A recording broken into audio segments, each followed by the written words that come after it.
Proposed state legislation looking to keep transgender girls from competing in all-girls sports teams at the public school level. Eyewitness News reporter Mariah Medina breaks down the bills and talked to a group opposed to them.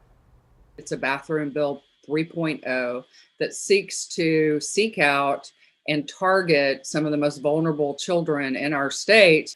Angela Hale of Equality Texas, an LGBTQ rights advocacy group, is talking about Senate Bill 373 and Texas House Bill 1458.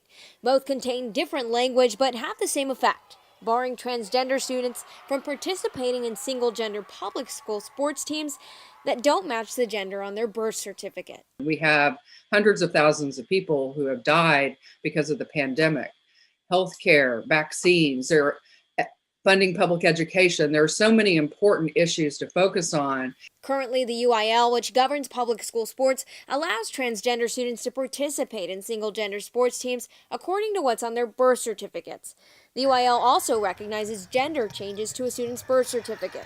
State Senator Charles Perry's bill contains language that wouldn't recognize those changes to a birth certificate, writing on Facebook that the aim was to, quote, protect the integrity of Texas sports and promote safety among competitors. Equality Texas says the legislators' bills address problems that don't exist. It's in 16 states, and we aren't having any problems in those 16 states. Under current International Olympic Commission guidelines, which have been in place for years, transgender females may compete at the highest level if they're able to demonstrate their testosterone is under a certain level. Hale says the group is working with State Senator Jose Menendez to introduce a counter bill of inclusivity. Mariah Medina, KENS 5 Eyewitness News.